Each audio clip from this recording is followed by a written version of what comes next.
Within the Pokemon community, there's a set of self-imposed rules you can add to the games to make them more challenging, called a Pokemon Nuzlocke. You can only catch the first Pokemon you run into per route. If a Pokemon faints, it dies, and you can't use it anymore. And you have to nickname your Pokemon to get more attached to them. That means if you aren't careful, you can technically lose a Pokemon game under those conditions. I've wanted to do a Nuzlocke for the longest time. I've started a couple in the past, but never actually got to finish any because busy. But today's the day that all changes. I decided to make a video on my first full attempt at a Pokemon Ruby Nuzlocke. Let's see how it went.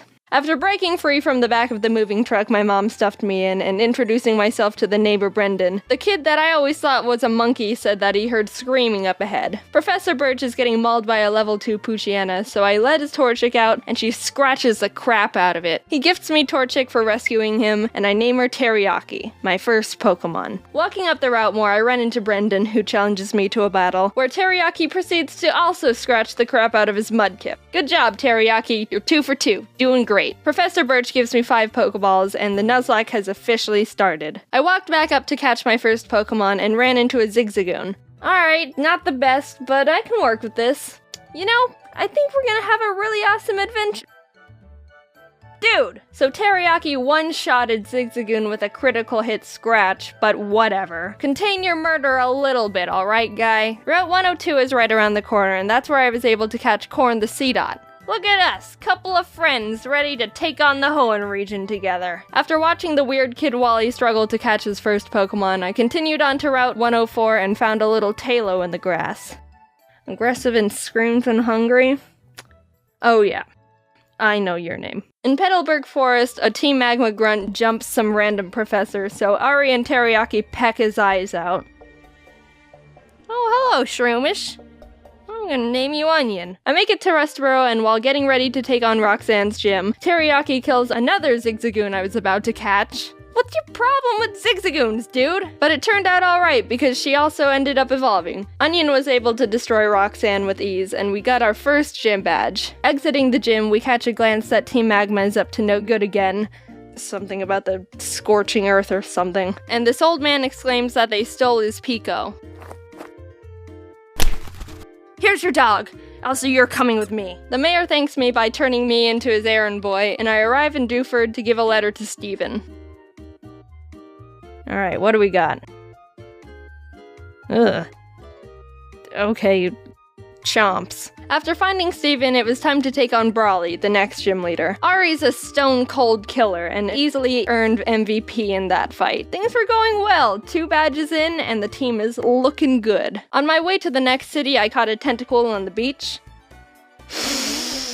Squidward. And after beating Team Magma and Brendan again in Slateport, it was time again to get ready for the gym battle with Watson. But as I was fighting some trainers, Chomps the Mawile got electrocuted a bit too hard and was killed.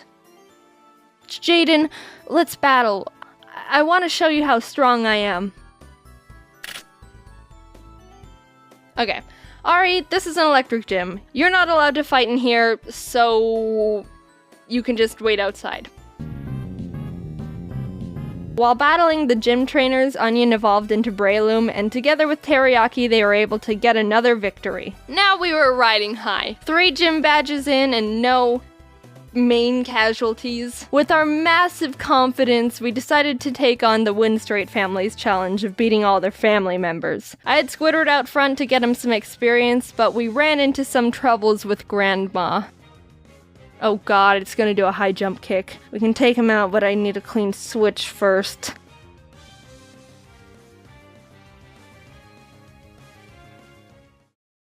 So I had to sacrifice Hushchild the Whismer, but honestly that was the safest move to ensure no one else died. Goodbye, Hushchild. You might be missed. While we were heading to Fall Arbor, fighting some trainers, Ari evolved. Oh, look at my big bird. Oh, look at you. Yeah. We were almost to town, but we had to get through the sooty grass on 113. Oh, jeez. Alright, Barf, get in there with the rest of them. I walked into Meteor Falls to see Team Aqua and Team Magma arguing about water and rocks. Can I go? So get over here, Zubat. They kept complaining and I had to go up the volcano they were blocking to fight Maxie, the team magma leader. That was a hard fight. Onion and Teriyaki were able to take out his Mightyena and Camerupt, but his Golbat hit hard. I ended up having to switch in Ari and double team up to win the battle. Not the most honorable of strategies, but it worked and we're moving on. On the way down the volcano, I ran into a Machop. Oh, hello there, Chad. What? You're a female? Did I stutter? We arrived in Level Ridge Town and started getting through Flannery's gym. During that time, Squidward was almost killed by a Fury swiping Kecleon. Fury swipes. Oh my gosh, that does a lot of damage. Stop! But when it came time to battle, he pulled his weight and more. Honestly, with the team, there wasn't much I could have done to Flannery's fire Pokemon, but Squidward came in clutch by learning Bubble Beam, and it was all over for her. Badge 4, under our belt. Brendan met up with us outside the gym to give us goggles so we could walk in the sandstorms. I found a claw fossil, and Anorith was born. I didn't know what to name it, so my friend named him Gary. Now it was time for the 5th gym. After some training, Chad evolved into Machoke, and the team was leveled up. I started the battle with Ari, and after realizing I was in trouble... Yeah, that doesn't do a lot of damage. I managed to squeak by with more double teams. Ari was barely able to take out the first slacking, so when the second, stronger one came out, I knew I had to use a different strategy. I brought out Onion to leech seed it and try and get more chip damage in, which worked, but he was also killed by Slacking's Facade, which I thought he could take. Chad was able to finish off the rest of the fight, but that was the first death that actually hurt. I'm not crying. Someone's just chopping onions in here. But with every down, there's an up, and Corn stepped up and was ready to fill Onion's spot. While passing through Mauville again, Watson asked us to help him turn off the city's generator, and while down there I found a Magnemite. You wanna come with? Okay. We kept on our way, catching Spurky the Electrike, and while fighting some trainers, Corn survived 2 very close calls. He took a Swords Dance boosted Fury Cutter by Ninjask, and a misclick from me which resulted in him tanking a wing attack from a Talo. No! Corn, no! Oh. Dude, Corn, I'm so sorry. You're such a trooper. Good news is Squidward evolved while training, so that's neat. We arrived in Fortree City, and this was a gym I was really nervous about. Not only did we not have a good team to take on a flying-type gym, but Winona's Altaria is notorious for sweeping teams if she sets up too many dragon dances. I went to the grass to train up the team, and the worst happened. Corn was killed by Pin Missile from a Zigzagoon. Wait, no. Stop,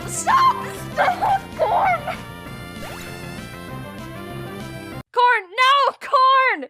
You monster! How could you do this? Is this why you kept trying to kill all the Zigzagoons? I want to think that Corn sacrificed himself because he knew we were at too much of a disadvantage going into Winona's gym, and by opening up a space, we could get the type advantage we needed to stand a chance. With a heavy heart, I brought Zip Zap Zop the Magnemite to the team, and realized how much more grinding I was gonna have to do. I had to fight so many Merrills to get Zip Zap Zop on par with the rest of the team. You wanna know how many? The move Thunderbolt can be used 15 times before it runs out, and I had to go back to the Pokemon Center almost 6 separate times to refill it, meaning Zip Zap Zop killed more than 80 Merrill that were living in that lake. Winona led with Swellow, which Zip Zap Zop was able to take out, but she immediately brought out Altaria, which made me very scared because I know she's got Earthquake on that thing. I didn't have a clean switch, and I knew no one on the team could take 2 hits from this Cloud Bird, so I ultimately decided that I'd have to have Zip Zap Zop paralyze it in exchange for his death. Goodbye, Zip Zap Zop. You weren't here for long, but your efforts will not be in vain. Oh my god! Somehow Zip Zap Zop lived the Earthquake on 2 HP like a mad lad. Corn must have been looking down on us for that one, because there was definitely a 90% chance Zip Zap Zop was supposed to die there. With that string of luck, I was able to switch Ari in for Zip Zap Zop to predict another earthquake, and started chipping away at the Altaria, which was not gonna be easy. She was already starting to stack up those dragon dances, which make her moves even more powerful, and I was legitimately sweating. But with what little luck we had left, Winona got greedy and tried to get in that last dragon dance, and that's when Ari was able to swoop in and snipe that kill. If that Altaria would have decided to attack at any point, she would have one-shotted anyone and everyone on my team. Thank you, Corn. You shined your photosynthesis onto us. From there, I was able to heal up Zip Zap Zop and sweep the rest of her team. The 6th gym badge was ours. Outside the Safari Zone, I found a Duskull I was able to catch. I tried to have Gary on the team since resurrecting him from the dirt, but he honestly has like no moves that do damage, so I decided to replace him with Sin. We arrived in Lily Cove and I tried fishing on the beach for a Pokemon, but Chad punched the Whalmer I reeled up too hard and killed it. We stormed Team Magma's base, and while trying to get the Master Ball they've got on the ground, an Electrode exploded and almost killed Chad, which was uncalled for. After beating their admin, they escaped into a submarine, and I went on to fight the next gym. Tate and Liza were the first double battle gym leaders, and I didn't realize until too late that I was just a tad underleveled for them. They don't have any more than 2 Pokemon, so I think we should be okay. 42?! Uh-oh. Sin and Zip Zap Zop made a good duo, being able to confuse and paralyze them, but Solrock managed to get off a Sunny Day powered flamethrower in Zip Zap Zop's face, which totally killed him. That really sucked. He put in so much work for the team and really carried us this far. The rest of this fight's for you, Zip Zap Zop. Squidward came out, and together with Sin, were able to finish off the duo, getting us our 7th gym badge. Alright, Spurky, you're up. I think I single-handedly wiped out the entire water Pokemon population between Zip Zap Zop and Spurky. I went to Shoal Cave and caught Blubby the Spheal, and went out to take on Maxie one last time. For some reason, I didn't learn my lesson when being underleveled for Tate and Liza, because I was even more underleveled for Maxie. Mightyena. It doesn't go down?!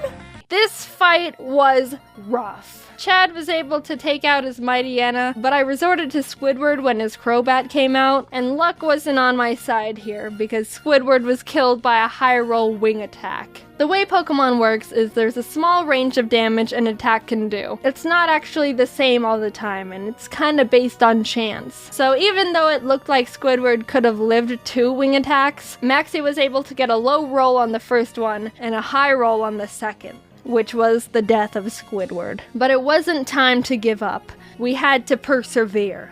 For Squidward. Ari came in and took out the Crobat, and lived on 1 HP when hit by Camerapt's Rock Slide. It was a tough battle, but we squeaked by. Barely. After that fight, I needed to take a step back and seriously grind up the team again. If we were just a bit more underleveled, we would have been murdered. Blubby joined the team and we got to work, eventually arriving in Sutopolis. Steven and the Sutopolis gym leader Wallace were there, saying Groudon was in the cave because someone used the wrong orb and pissed him off. So I went in there, walked up to Groudon, and Master Balled him immediately. There's no way I'm fighting Groudon. Now get in the box. While fighting Wallace, Spurky was able to take out his Luvdisc and Celio. Sin beat his Whiscash, and Chad finished off the Milotic. The team was perfect. And after obtaining our final gym badge, I knew we were ready for the Elite Four. We got through Victory Road. Wally tried to fight us for the last time, but he just needs to stop. We exited the cave, and there it was. The final challenge. Here we go. Sydney was up first, and honestly, he wasn't a challenge at all. Chad and Teriyaki were able to take care of his team with ease. Phoebe wasn't difficult either, with Sin and Blubby being MVPs. Glacio was a bit tougher. Teriyaki was able to take out her Glalie, and Spurky could handle her Celios, but her Walrein was the big problem. Walreins are thick, can tank a lot of hits, and can do a lot of damage. I would know. because I have one. I brought out Chad and she was able to get in a good amount of damage, but she was ultimately killed by Blizzard. Sin came out to try and confuse it, but it broke through the confusion and landed a Sheer Cold. Sheer Cold is a one-hit KO move. It has a 30% chance of hitting the target and will fail if the target Pokemon's level is higher than the user's. But even under all those conditions, it hit, and Sin was killed. Two great team members, down and out. Chad was with us for so long and pulled so much weight, and Sin got us through some really tough battles. Even with those losses, we were able to finish Glacia off and move on to the final Elite Four member, Drake. Drake's got a tough team, but we've got a Blubby, and she wanted revenge for her fallen comrades. She ice beamed every single one of Drake's Pokemon. Just a straight up massacre. And with that, it was on to the last battle.